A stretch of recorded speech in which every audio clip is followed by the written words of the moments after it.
जीवन में तुम्हें दो रास्ते मिलेंगे। एक रास्ता बड़ा आसान, सरल और सुगम होगा। वो रास्ता तुम्हें अपनी ओर खींचेगा, लेकिन वो मार्ग तुम्हारे पतन का मार्ग होगा।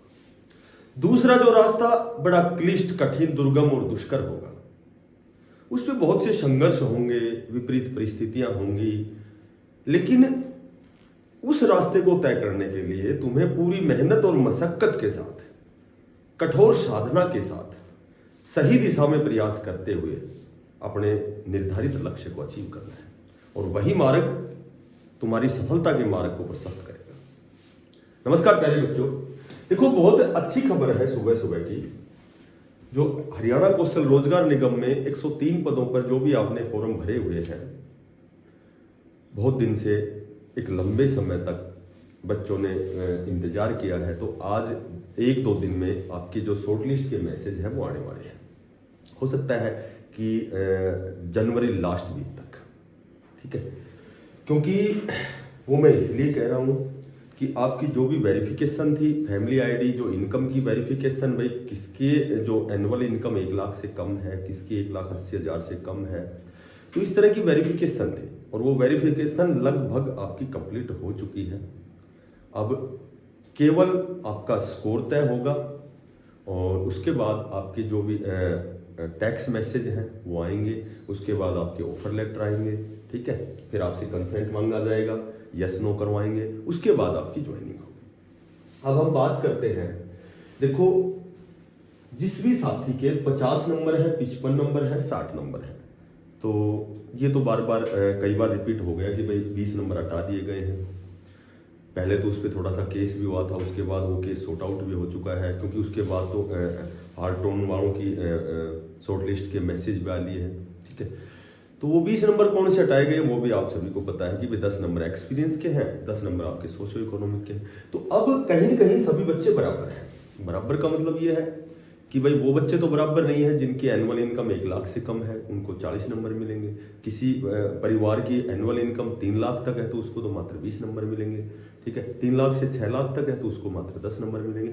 तो अब हम बात करते हैं, देखो किस लेवल की कितनी कट ऑफ। लेवल 3 है।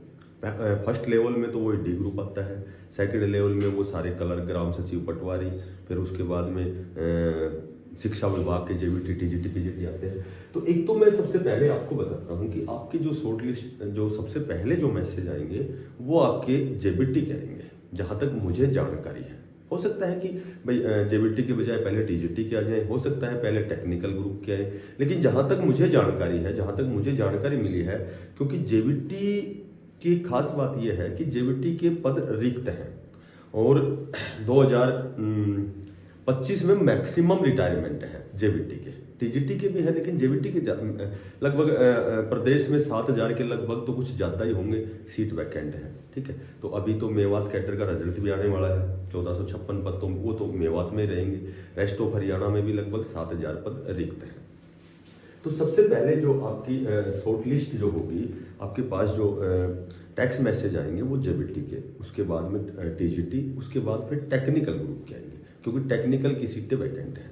फिर उसके बाद में शायद डी ग्रुप जो है, लेवल फर्स्ट है, उसका तो लास्ट में आएंगे, क्योंकि अभी तो उसका भी कारण ये है कि भाई अभी तो जो डी ग्रुप के जो भी चतुर्थ श्रेणी के जो नियमित कर्मचारी हैं, जिनको डिपार्टमेंट अलॉट हुए हैं, वो ज्वाइन कर रहे हैं। वहाँ जो साथी HKRM के तहत हैं, जो कॉन्ट्रैक्ट बेस के हैं, तो 5 साल से कम वालों को हो सकता है दूसरी जगह शिफ्ट किया जाएगा, हो सकता है कुछ दिन उनकी सर्विस ब्रेक भी हो सकती है, ठीक है। उसके बाद उनको जहाँ डिपार्टमेंट खाली है वहाँ उनको एडजस्ट किया जाएगा। तो कहने का मेरा मतलब ये है कि देखो जो आपकी कट ऑफ है वो आउट ऑफ 80 है, ठीक है। तो 80 में मैं 3 लेवल बनाता हूँ। सबसे पहले लेवल 1 है, एक लेवल 2 है और लेवल 3 है। तो अब हम बात करें तो सबसे पहले तो मैं आपको बताता हूं कि 1/7/2024 से और HKR में जितने भी कर्मचारी हैं जो कार्यरत हैं, उनकी सैलरी भी बढ़ गई 8% सैलरी 1/7/2024 से। तो सैलरी का लगभग सभी को पता है। अब हम बात करेंगे कट ऑफ की। तो कट ऑफ कैसे निर्धारित होती है, देखो सबसे पहले मैं आपको बताता हूं कि जिसकी एनुअल इनकम 1 लाख से कम है। अब वेरिफिकेशन के बाद तो देखो वेरिफिकेशन तो लगभग फेयर हुई है कि भाई वास्तव में जो एलिजिबल पर्सन है, जो वास्तव में योग्य कैंडिडेट है केवल उनका ही चयन हो HK में। तो सबसे पहले, इससे पहले मैं और एक बात बताता हूँ कि आपकी जो कट ऑफ को निर्धारित करने के लिए जो कॉमन एलिजिबिलिटी है कि आपके पास ये चीज कॉमन होनी चाहिए, ठीक है, ये चीज जो कॉमन होनी चाहिए। एक तो भाई नॉन जो टीचिंग है उनके लिए CET पास होना अनिवार्य है यदि आप सिलेक्शन लेना चाहते हो, इनके बिना तो सिलेक्शन नहीं होगा क्योंकि बेरोजगारी की दर बहुत ज्यादा है, बहुत लॉट ऑफ नंबर जो कैंडिडेट है उन्होंने फॉर्म अप्लाई किए हुए हैं। और जो टीचिंग है उनके लिए HTET अनिवार्य है। एक वो MSQ की लगभग सभी ने सर्टिफिकेट लगाई हुई है, किसी ने कंप्यूटर का डिप्लोमा है, किसी के पास लगभग सभी इसमें भी कॉमन है, ठीक है। उसके बाद हायर क्वालिफिकेशन है, हायर क्वालिफिकेशन जिसके पास है तो हायर क्वालिफिकेशन के भी नंबर मिलेंगे, तो ये भी लगभग बच्चों के पास कॉमन है। क्योंकि जब हम बेरोजगार होते हैं तो क्या करते हैं कि डिग्री और डिप्लोमा तो हमारा चलता रहता है, क्योंकि आजकल तो डिस्टेंस से होते हैं सारे, तो मास्टर डिग्री हो गई, ठीक है, इग्नू से BEd भी कर लेते हैं JBT जो कैंडिडेट होते हैं, JBT भी आजकल डिस्टेंस से। तो कहने का मेरा मतलब ये है कि ये चीजें तो कॉमन है, सबके पास होनी चाहिए, इनके बिना तो शायद सिलेक्शन नहीं होगा।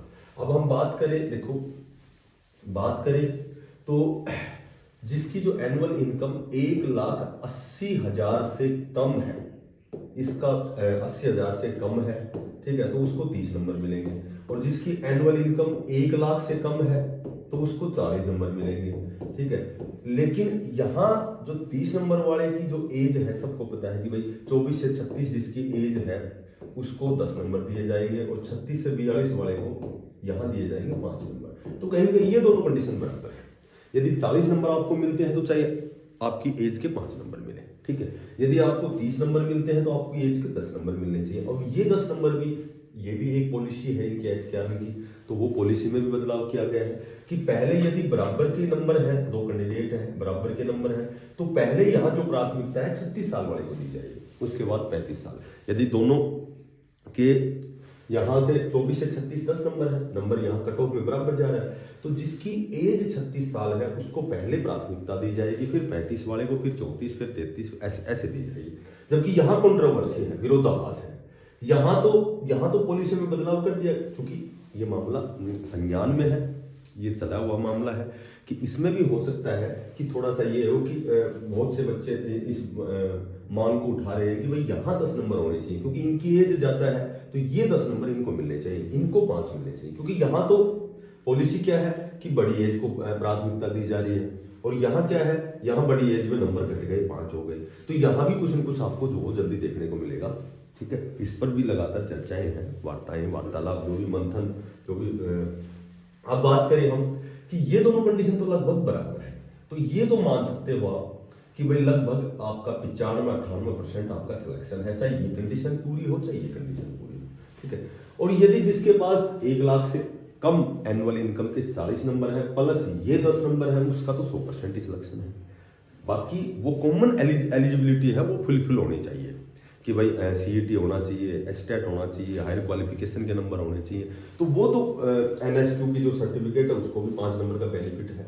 तो कहने का मेरा मतलब ये है कि यदि ये संशोधन और किया जाए कि भाई इनको 10 नंबर दिए जाए, इनको 5 नंबर दिए जाए, तो भी यहाँ बहुत अच्छा होगा, क्योंकि बड़ी एज के जो साथी होते हैं उनको रिक्वायरमेंट है नौकरी की, ठीक है। हालांकि नौकरी जब जॉब सिक्योरिटी एक्ट जब लगता है 58 साल जब हमें हमारी नौकरी पक्की हो जाती है, तो कहीं न कहीं वो मैक्सिमम बेनिफिट कह सकते हैं, क्योंकि उसके बाद में सैलरी में इंक्रीमेंट लगना, DA का फायदा होना, CL EL छुट्टियों का फायदा, तो वो सारी चीजें जॉब सिक्योरिटी एक्ट में है।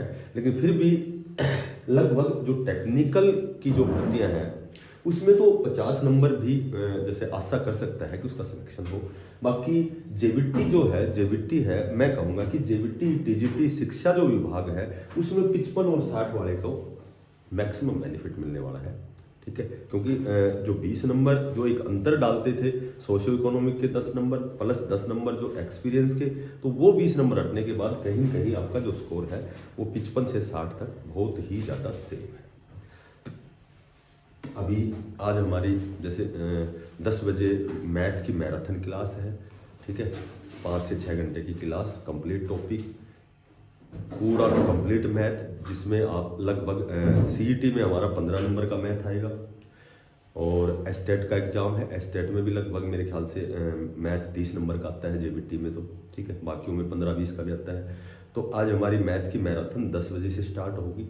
शाम को 7 बजे हिंदी की कंप्लीट मैराथन, जिसमें ऑल ओवर लगभग कोशिश करेंगे कवर करने की, ठीक है। तो जो नए साथी हैं इसको वीडियो को ज़्यादा से ज़्यादा शेयर करना और टेलीग्राम ज्वाइन करना, बिना पैसे का सब्सक्राइब करना, ज़्यादा से ज़्यादा शेयर करना। फिर मिलते हैं अगली अपडेट में आपके साथ, आपसे फिर रूबरू होकर आपको कोई नई अपडेट से फिर बातें करेंगे। तब तक के लिए सभी साथियों को बेस्ट ऑफ लक। धन्यवाद।